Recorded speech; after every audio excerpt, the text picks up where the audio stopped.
a guy lying in bed, a Catholic Celtic fan in that, right? He's lying in bed, he's total dying, last legs in that, right? They're like, all his family around and that, it's like, any last requests? Obviously what's happening, the guy's like, aye, I want to become a proddy. And they're like that, family like that, what? Excuse me, what? They're like, honestly, oh no, that's really what I want to do. So they get a minister in, the minister comes in, converts him to a Protestant, a Rangers fan and that, and the family like that, Dad, why would you want to do that? Because see if I die, that's one less proddy bastard to worry about, eh? In late winter 2011, I travelled north from London to Glasgow to get an up-to-date look at one of the oldest rivalries in world football.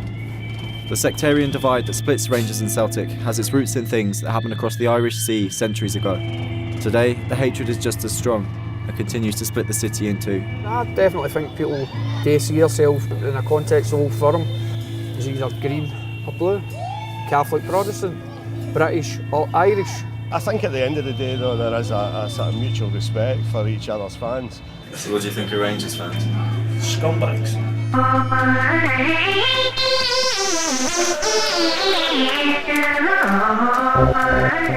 Celtic fans, I think they're crass, disrespectful and definitely Irish. I fucking hate Rangers. Rangers fans they don't know who they are. They get brought up to hate. The kind of lunacy that you get with Celtic, why you would seek out, the company of people who are mentally disturbed has always been a bit of a mystery to me. I bumped into a Celtic fan with one shoe on. I went, "You've lost one shoe, you stupid cunt." He went, "No, not, I found one." The songs I've heard sung at football matches in the last 2 seasons that have no place in Belfast in the 21st century, never mind Glasgow. Follow, we will follow Rangers. Anywhere, everywhere, we will follow on. Dundee, Hamilton, fuck the Pope in the Watercan. If they go to Dublin, we will follow on.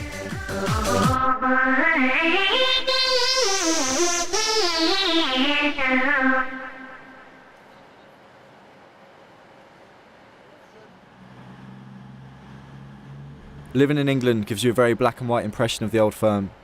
If the clichés about Celtic fans are true, they're all Pope-obsessed IRA gun runners.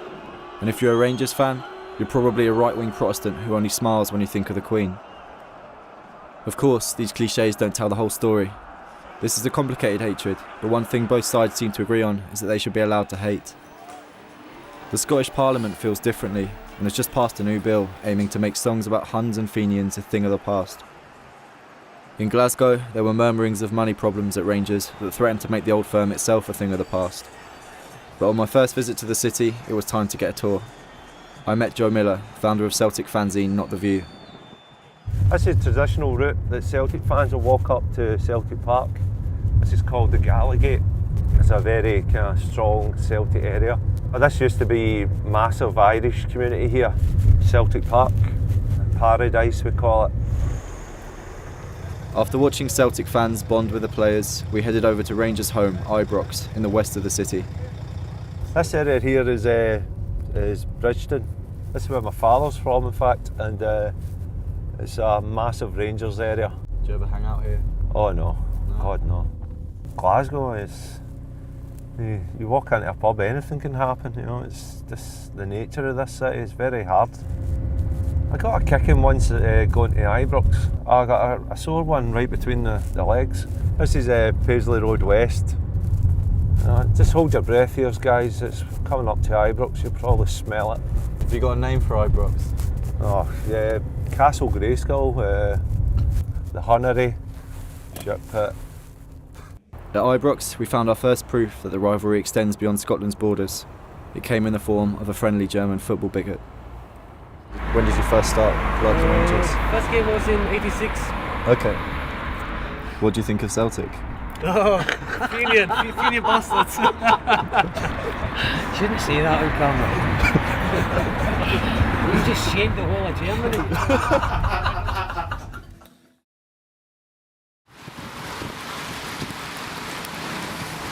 The next day we went to meet a man named Mark Dingwall, who runs Rangers fanzine Follow. Obviously, because of the background, it means more to more people, I think, than some of the rivalries that you would get down south. But it's not really quite as serious, I think, as it's often portrayed in documentaries, where, because of the religious side of things, they try to make it out as though Glasgow is a sectarian hotbed. Yeah. I think that's a myth. Maybe Dingwall's right, and the idea of Glasgow as a furnace of sectarian hatred is a false one. But pretty much every flag we saw for sale on match day referenced the old troubles in Ireland. Well, it's about their culture. I mean, if you look at the links between Scotland and Ireland, we've had, over the last 200-300 years, we've probably had about 1 million people immigrating to Scotland from Ireland and vice versa. So you do have this culture. My view would be that a lot of the media and a lot of the political class, they only want to concentrate on what they would perceive as violence and bigotry. They don't actually want to look at the positive aspects of that, or in fact the historical reality. What do you think of this phrase, 90-minute bigot? I think it fairly well sums up what happens at Old Firm games. This is the release valve for mainly working class people at the end of the week, because they go to the football, they can say what they want, do what they want, have a drink, have a laugh, be loud and boorish in a way that they aren't during the rest of the week.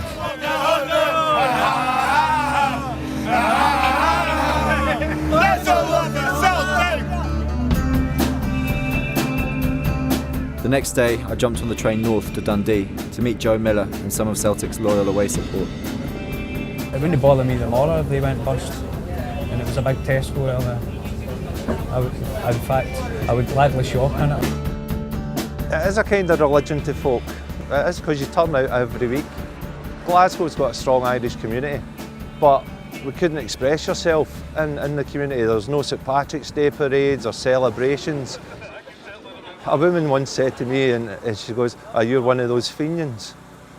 You know, and I was actually taken aback. You know, she labelled me a Fenian, and that basically. Was it a girl that you were trying to crack onto, or an old woman in the shops? Or? It was an older woman. Yeah. I was still trying to crack her as well. Yeah.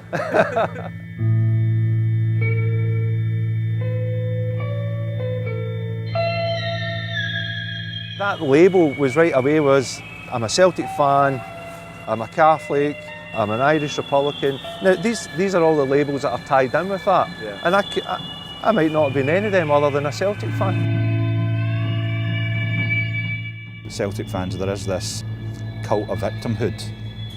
On the one hand, then the other hand, you know, they want to be the tough guys, they want to support the IRA and push people around. I would say that Celtic in the last 5 to 10 years are probably more Catholic, more Irish and more Republican. Do you think that Rangers fans and Celtic fans are sort of inherently different people? Maybe because of their upbringing, or...? We're more open, I think. When the Rangers fans go abroad, they go on the rampage. When we go abroad, we're probably up singing and dancing and having more fun and making friends. Do you have friends that are Rangers fans? Acquaintances. Yeah. I have acquaintances that would be nominal Celtic fans, but you know, general delusions about persecution, about being a member of the IRA, about claiming that your grandfather fought in the General Post Office against the British, that your granny was raped by the Black and Tans. I mean, this is not really the type of people that you want to associate with. We saw a sticker up at Ibrox, just had a picture of the Union Jack and said, "Love it or leave it." Yeah. Yeah, well, we're told to go back. Their famous shout is, "The famine's over. Why don't you go home?" I'm Scottish. I live here. I like this country. Do you think the bill will help?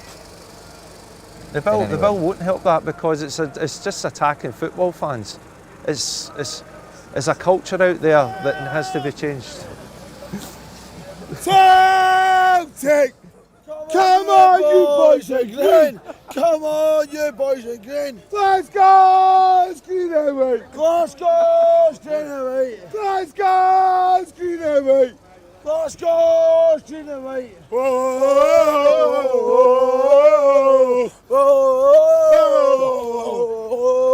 Celtic! Celtic! Recording crappy footage on my phone, I made my way into the ground where Celtics fans were going through their repertoire. They didn't seem too worried about falling foul of the anti-sectarian bill.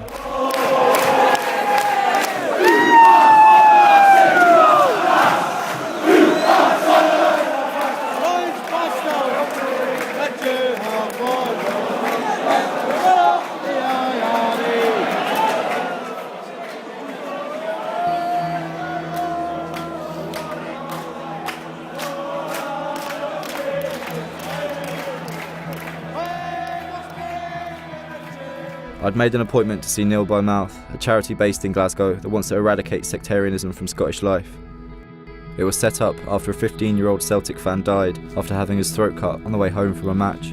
I came to university in Scotland in 1999 and I went to watch an Old Firm football game in the Student Union's bar, and I heard this shocking taunt, which was 6 million Jews and it should have been Protestants. How many layers of ignorance do you have to get through to come out with that type of stuff? People have often put to me the idea that in Scotland we have 90-minute bigots. Yeah. Now, you know that kind of idea. For 90 minutes we go, we watch football, we taunt the other sides, we use these kind of words, and then we go back to our kind of life. Now I'll put it to you in this kind of context. If I use the term nigger to you, you'd find that quite offensive, and quite rightly, because it's a disgusting term. Does that make you a 90-minute racist? Does it really? You know, we all have to have laws and we have to have kind of boundaries as what is acceptable behaviour and what is not. And if you don't have that, then it's a bit of a free-for-all. People can do what they want as and when they want. This is Abdul Rafiq, a Muslim Rangers fan who's banned from football matches for 5 years for singing anti-Catholic songs. So how has the sort of ban order affected like your ritual? So I imagine it must have been a pretty big part of your life before. Yeah, I used to go to all the Rangers matches, but now to suddenly not be allowed to go to matches, it's had a big effect on me, you know. Yeah. And I just don't think, you know, the punishment fits the crime. It's just for singing songs, you know. Yeah. I was just singing like the follow songs, but there was some added on words where you're not supposed to sing. Okay. What were they like? Like the Dundee Hamilton after Pope in the Watercan, you know, that one. The banning orders made Abdul a pretty famous guy. He's well known both in the streets of Glasgow and on the internet. For I do like to be beside the seaside, and I do like to be beside the sea, with a hammer in my hand, feeding bashing on the sand beside the seaside, beside the sea. I've got friends that are Celtic fans, so it's only a game, it's only a bit of banter. And I've got to sign in at a police station in the first half of every Rangers game for the next 5 years. So I'm on that way just now. Abdul's also famous for being the only Muslim member of right-wing nationalist group, the English Defence League. If you're born in Britain, then it's natural to like your country. The flag of my country is red, white and blue, and Rangers playing that colours. I don't go to the mosque to pray 5 times a day or anything, but I'll still like be a good person, you know. Yeah. That's being religious as well. I'm a good person, I'm good to accept everybody, so that's being religious. So I would say I'm a religious in a way. Okay. Do you think you get picked on because Rangers is, you know, traditionally a very Protestant club? Well, because of my connection with the EDL and the SDL, and then the police recognise me, so I do get picked on by the police, you know. That day I got arrested at a football match, and obviously I was recognised, you know. Yeah. And it was a high-profile match because we were playing Chelsea, and the Chelsea fans were there chanting my name. Really? Yeah. What were they singing? They were just chanting Abdul EDL. I have had a few racist remarks from Rangers fans, just a few, but you're always going to expect a few anyway.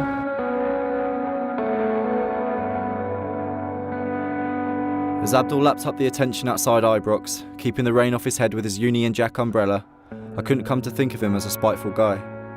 It just seemed like he wanted to be part of something, even if that something had turned him into a football bigot who hangs out with fascists. What is it that you identify with EDL? Well, the EDL are against extremism. They're against all sorts of extremism. They're not against just Muslims, they're against all, even the Catholics, IRA and that. And I'm born and bred in Britain and I love my country, so I'm against any sort of extremism, you know. And they're open to anybody, they're not racist and that. Do you not buy the argument that they are themselves racist people, the EDL? But if they were racist, they wouldn't have me with them. Do you think they might be saying one thing and doing another, trying to hide maybe the fact that they are racist by... Well, you know, they're asking me to bring more Muslims to join up. Okay. And when we're walking down the street, they don't shout abuse at Muslims, they actually say to them, come and join us. Yeah. Yeah, cool. How's it going? Alright. Are you banned for still banned for Ibrox? Aye. Are you? I'm back with EDL, but he was from EDL. Don't let them video you. No, it's alright, they're not going against it, alright. Fucking put it against you. No, it's alright. I don't know. Video phone. Abdul's mates didn't seem to like our cameras all that much, so, to avoid a beating, we went elsewhere. How does it make you feel when you see... Well, when you see that, you know, it makes me look out to be as if I'm a Catholic hater or something. But that's not the case, you know, because I just think that as banter. We are lonely boys, we're up to our knees in faith, yet not surrender or you'll die, for we are the rest of Another notorious Rangers celebrity who's against the bill is Sandy Chugg. Sandy was one of the stars of the Scottish football violence scene of the 80s and 90s. He led Rangers' terrifying intercity firm into battle many times. As much as I dislike Celtic songs, the IRA songs and that, I will defend our rights to sing them. The product's not great, the crowds are dwindling, and they want to lock up people for trying to provide a wee bit of atmosphere at football. Finish! Well done, good, good. Keep it going. As far as we know, Sandy isn't a hooligan anymore. Instead, he spends his time here, training kids at this school in Glasgow's East End. On, Lohan, wrap your feet round it, come on. I started playing about 8-year-old, then was picked up with Rangers at under 14 level, spent 2 years there. Unfortunately, wasn't good enough to make the grade. Other things in my life at the time as well, the casual scene. Yeah. I was finding it was a lot better football casual than what I was a football player. Yeah. So that's sort of a sidetrack. Do you regret that at all? No, I liked, see, to be honest, I loved the scene. It was the biggest youth culture explosion, in my opinion, since the mods. Boys from Yeovil to Inverness were involved in fighting each other, fighting the law. To be part of that, looking back, although I wouldn't say it makes me proud, I'm sort of glad that I was involved in it. I was lost to the rape generation for about 2 or 3 years. That was the next new wave of youth culture. It led me to 3 years in prison for dealing in LSD and ecstasy. That's my major regret in life. My one ambition was to be a Royal Marine and blew that out the water. I want to prove to the parents that despite my past, I'm the best person to coach your kid. Even though a minority have complained about Sandy's past to the school, he didn't seem too worried about reliving it in front of the parents and their kids. When you see your picture next to words like scum and thugs, and, you know, wrecking the good name of the Tartan Army, I mean, how did that make you feel? In a strange way, I was slightly proud to be recognised. But when I look back, and I'm looking back on a lot of stuff here, I'm kind of saying, nah, it wasn't really one of your cleverest moments in your life, you know what I mean? Yeah. It's something to look back on. It's maybe some people have maybe photo albums. Yeah. I mean, was football violence an addiction for you, do you think? Oh, most certainly. Yeah. Without a doubt, no matter how hard I tried to walk away, I always seem to get dragged back in.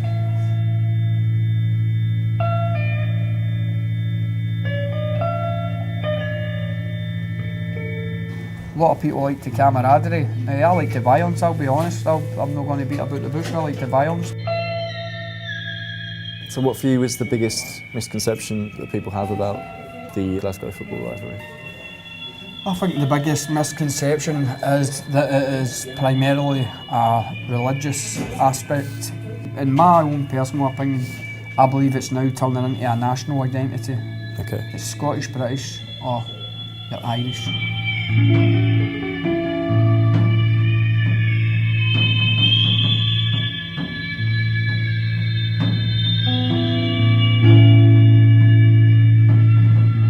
That guy going mad with a bin is Sandy's old sparring partner, John O'Kane. John was one of the founding fathers of the Celtic soccer crew firm. His life with the Casuals saw him up before the judge 66 times. I'd arranged to meet him in a pub across town. Was there, when you were fighting more, that kind of unwritten, unspoken code? After the Scotland game, we had a fight with Partick Thistle, and there was a few of them on the grounds after it, and the rest of them had run away, and we've got them up, made sure the guy's okay, and things like that. Do you know, you alright, mate? Like, all your mates have fucked off and left you, just make sure you're okay. It's an unwritten sort of rule. A fight's a fight. Does that mutual respect extend to Rangers fans? No, certainly not. Because I've been stabbed, like ear cut off by Rangers and things like slashed so many times. They actually threw one of our boys off a bridge near Rivalry Stadium onto the M8 motorway. The big guys with him were from Shebeen, Glasgow's premier Republican band and lifelong Celtic fans. I am for green fields, each one was a jewel. Nil by mouth is the worst. They don't live in the real world.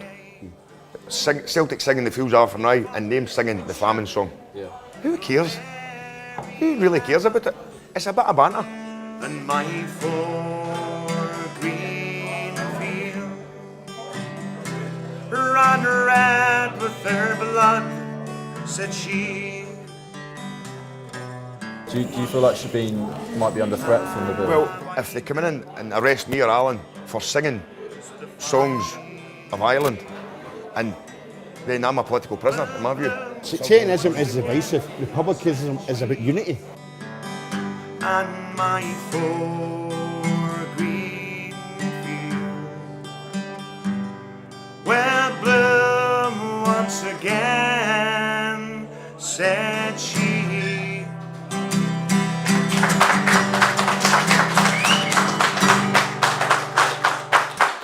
So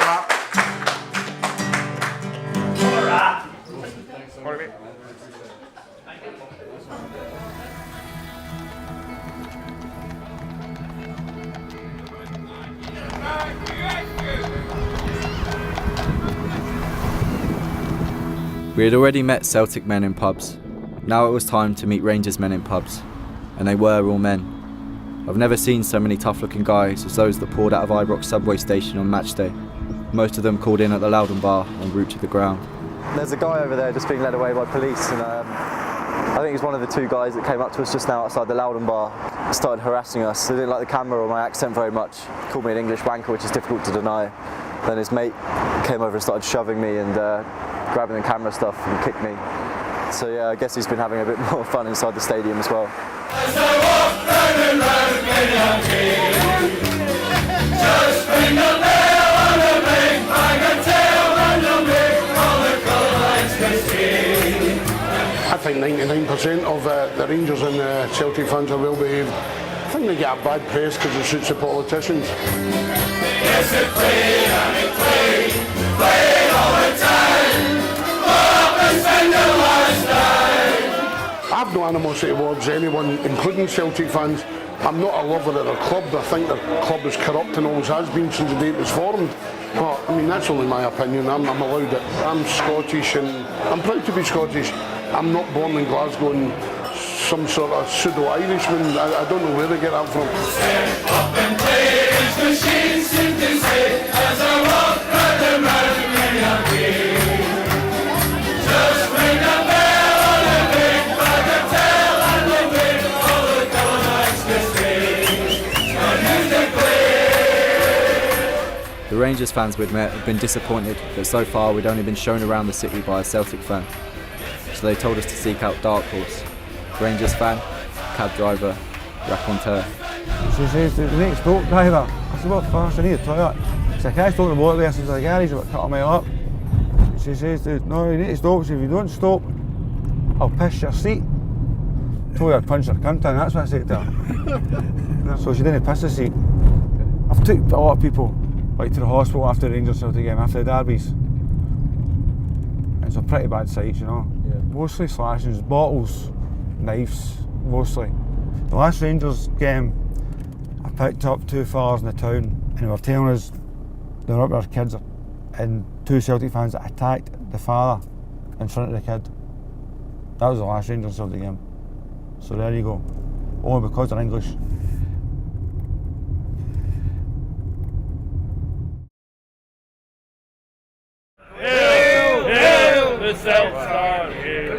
On Derby Day, Glasgow was buzzing and pubs were rammed with both sets of supporters. These fans had travelled all the way from the Falls Road in Belfast to watch the Crunch match at Celtic Park. One man who wouldn't be attending the match, however, was Abdul Rafiq, whose anti-Pope banter earned him a banning order. Can you remember your first Derby Day memories? That's going back about 30 years. Yeah. At that time you were able to sing what you wanted. There used to be much more trouble at that time, there was more singing. Do you prefer that kind of more resentful atmosphere? Yeah, definitely, because the atmosphere is what makes that. It's the biggest club match in the world, and what makes it special is the atmosphere. But it's just a game, and to me it's a bit of banter. Stick your right hand out and you punch a take about. You kneecap the bastard when you get him down. That's what it's all about. I've found some examples of anti-Celtic, anti-Catholic yeah. stuff. Is it okay if I show you? Yeah. You can tell me whether they're banter or not, or whether they cross the line. Jungle Boys against reporting paedophiles. So that's alleging that, you know, Celtic fans are all part of some big Catholic paedophile ring. Is that too far, or is that banter? I'll just put that down in banter. Yeah, just banter. Another sweeping child abuse under the carpet since 1972. I'll just put that in banter. How about that? A Celtic fan making a monkey sign at El Hadj Diouf.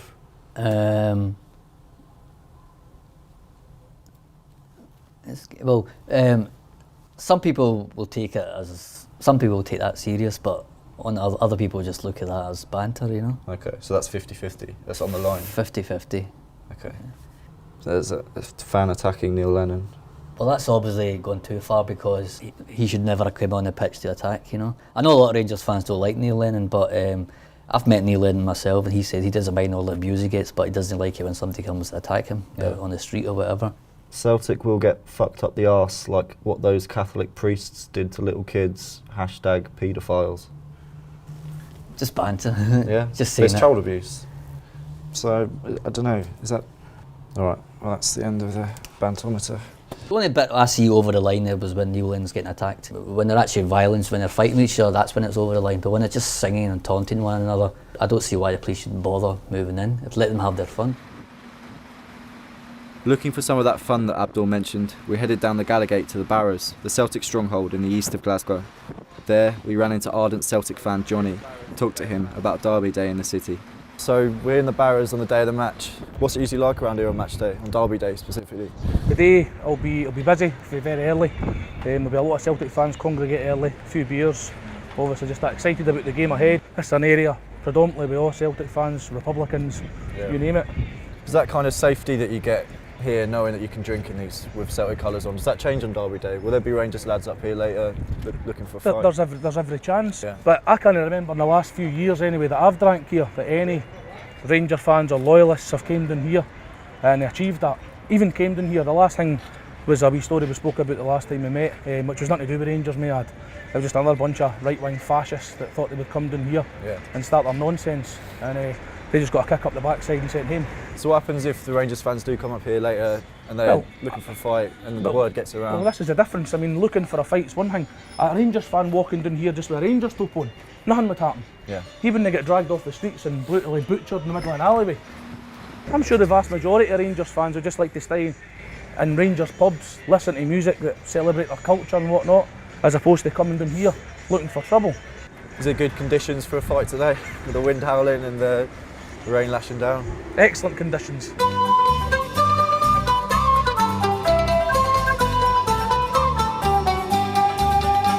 Oh Father, why are you so sad on this bright Easter morn, when Irishmen are proud and glad of the land that they were born? Alright, Sam. How you doing, mate? You alright? Yeah, sound. Good. Sound. How you feeling today? Nervous. Yeah.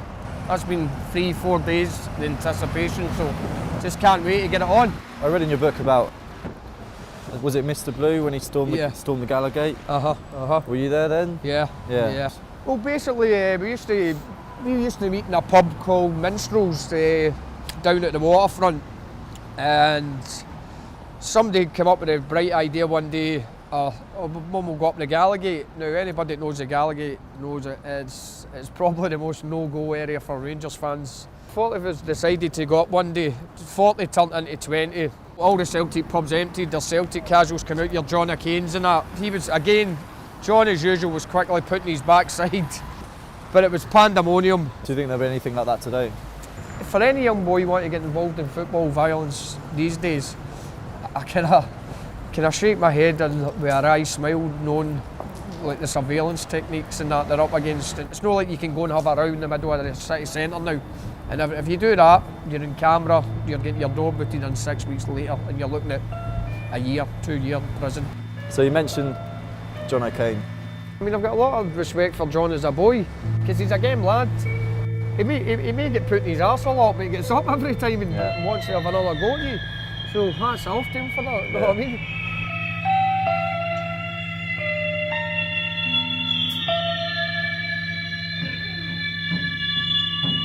So whereabouts are we now? Whereabouts in Glasgow? This is Broomall or Quay Street.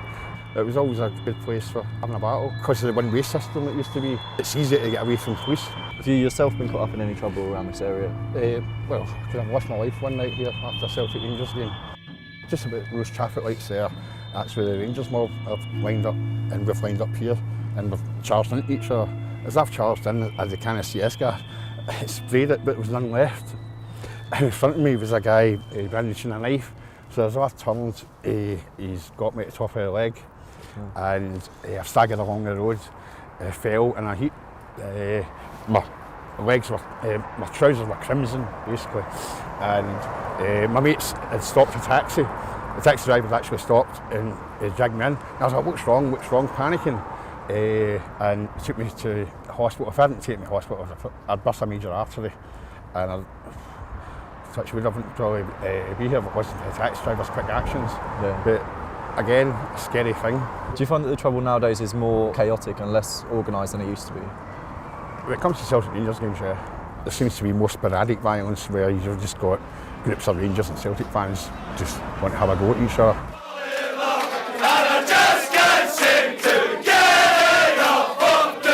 With kick-off fast approaching, we travel to Denny, 20 miles outside of Glasgow, where some excited Celtic fans had hired a lodge for a pre-match piss-up and a sing-song.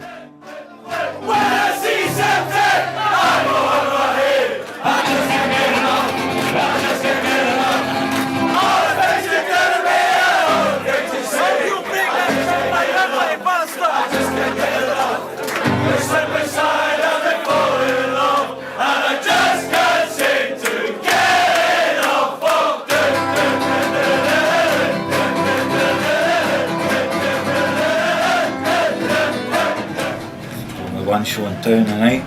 It's been bubbling up for 4 or 5 weeks, and this is what it's all about. Getting the Huns in their own back garden, giving them a good scene. Have you got many mates that are Rangers fans? No really, no. No? You keep it at arm's length?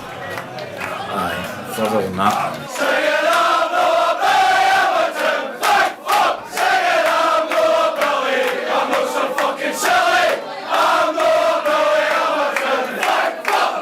As you know, we hate the Rangers, absolutely hate them. So just come in, a few drinks, listen to their banter, kennelled up, and off to the match. Come on, you boys in green.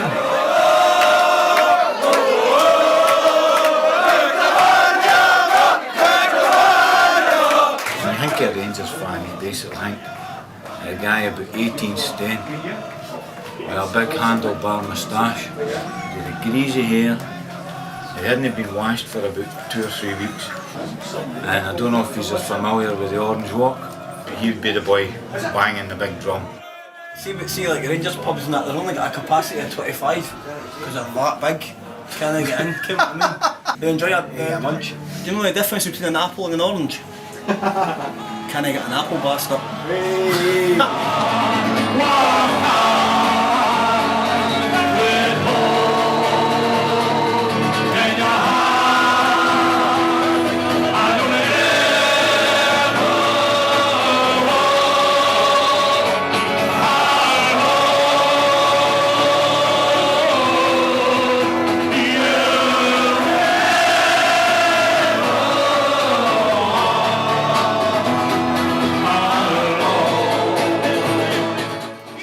Usually when you're in the jungle, the mighty jungle at Parkhead, you know, well, if it wasn't somebody chucking a ball at your feet, it was somebody pissing on your leg, eh? Yeah. But as long as you win, who cares? Yeah. You know what I mean? So that's to protect you from That's correct, for the balls, Yeah. but there's fuck all to protect you from something pissing on your leg. So the local you know? area, your head's intact but your legs are full of piss. Yeah, right. Yeah. As long as your head's intact, you know what I mean?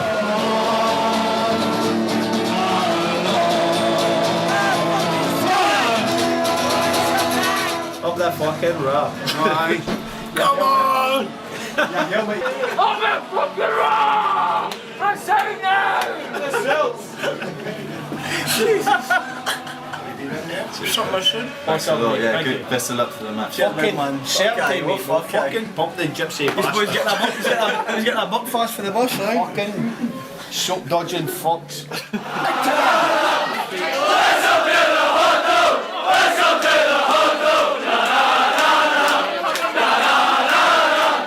Let's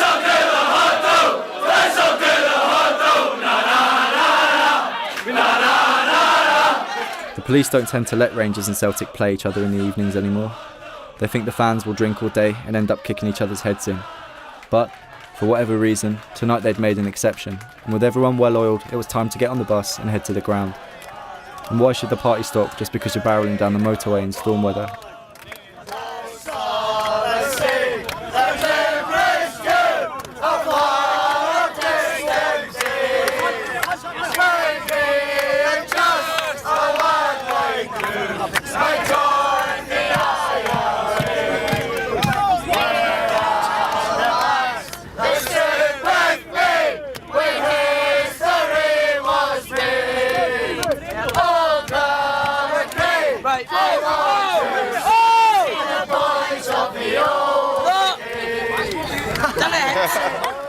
After days of talking about it with everyone I'd met, I'd finally arrived at the derby. It was fucking freezing, and I could hear fragments of forbidden songs caught in the gale winds that were whipping off the earth.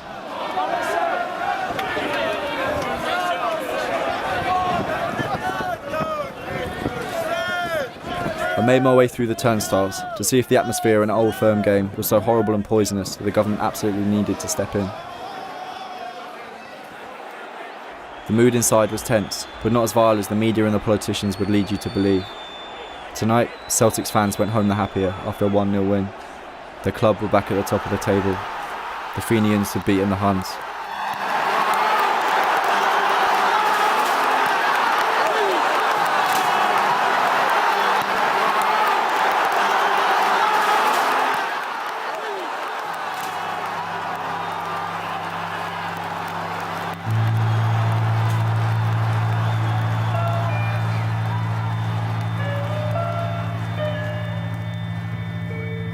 What is it about Glasgow that you think generates this kind of gang culture and this kind of tribalism? It's hard to put your finger on. Like Glasgow's it's a crazy city at times. There's areas where you can't venture into. I think authorities have just turned their blind eye to it, basically. So, do you regret anything that you've done? Too old to regret. You make your own bed, you've got to lie in it.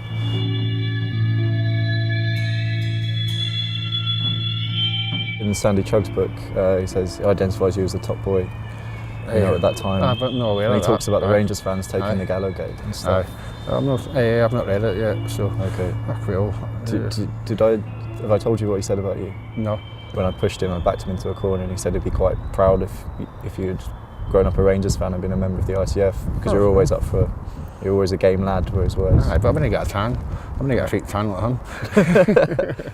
You know, he said he respects you and stuff, but he said that he's suspicious about where your tan comes from. He says you spend too much time on sunbeds. He might be right.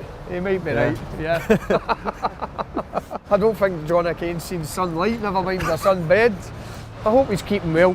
There's people that there's a mutual respect between, but there's other people who don't have respect. They've just got a hatred and they want to stab you and they want to kill you and they want to do things like that. If you do them, fair enough, that's what the buzz is about. It's not about inflicting pain and harm on people.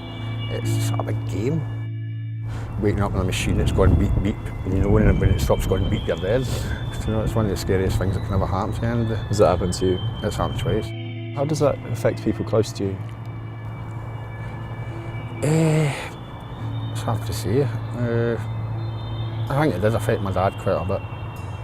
How about your own children and family? Touch wood, they're good children at the moment, but I wouldn't want them to get involved in anything that I've been involved in.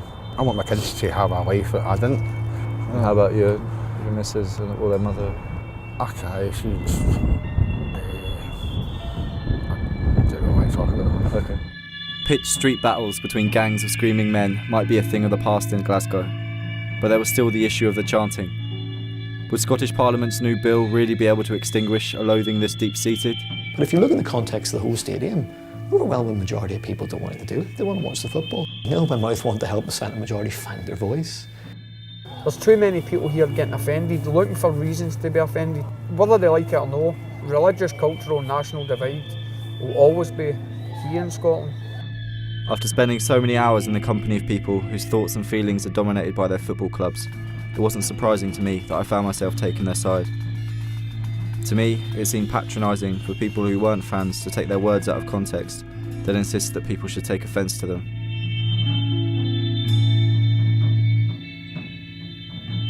After the win on Derby Day, Celtics fans had celebrated as if Rangers would never be top dog again. I thought finality like that didn't exist in football, but a few weeks after the game, Rangers were forced into administration by an unpaid tax bill of £9 million. If they fail to find a rich white knight to rescue them from the financial mire, they'll die, taking the rivalry with them. Celtics fans haven't reacted to the news with much sensitivity. I saw this graffiti sprayed over the side of the Loudon bar and asked Joe Miller to explain it. What was your immediate reaction when you heard the news that Rangers might be going bust? Jelly and ice cream. Yeah. Was my immediate reaction. Can you explain the jelly and ice cream thing for people that might not understand? Well, a group of guys used to always say we're having a party when Thatcher dies, and then it kind of carried on jelly and ice cream when Thatcher died, and then we went a wee bit further and went, let's have it when Rangers die. So jelly and ice cream when Rangers die. Yeah. Pass the parcel when Rangers die. All that kind of stuff. Good-natured. Yeah, jelly and ice cream, that's quite appropriate for Celtic, isn't it? Well, everybody knows about the cover-up of the child abuse in the early 70s with Jock Stein and the directors, allegedly. What would happen to this pub if Rangers went out of business? I would think we would probably closely follow them.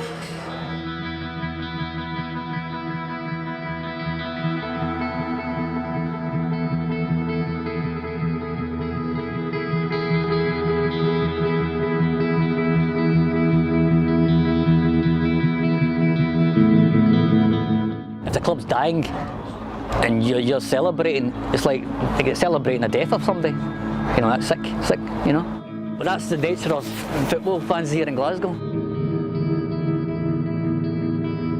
Celtic need Rangers. They just think, okay, if Rangers are close, they can laugh at Rangers fans and think they'll win the league every season. But it'll kill Scottish football, you know. We need two clubs.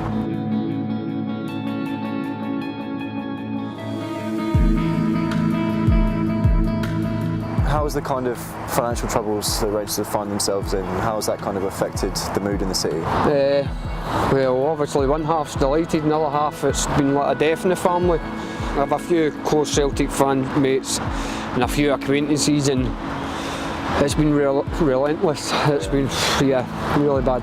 I mean, how big a hole would it leave in your own life if Rangers were to go to the wall? A massive gaping hole. I've always grown up, I always think there'll always be a Rangers for my kids, for my grandkids. 140 years of history, we're not going to give that up all that easy. We will fight to the bitter death, but as we say, I'll follow, and I'm sure a great deal of many thousands will continue to follow as well. No surrender.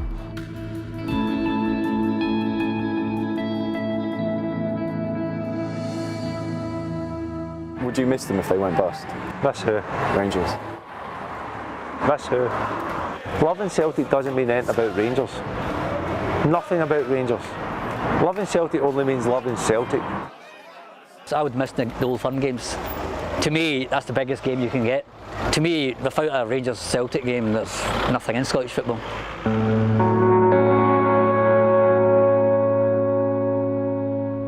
I went to Glasgow an outsider, and I still am an outsider, but I understand the rivalry enough to know that the cliched black and white idea people have of the Old Firm is just ridiculously wrong. There's no doubting that some pretty hateful things have been done in the name of the rivalry, but while it's still here, it certainly makes Glasgow life richer. Savage it may be, but it's become part of the city's humour. Fans here have spent so long trying to get under each other's skin that the rivalry is now embedded beneath the skin of the city. And Glasgow is a city with a very thick skin.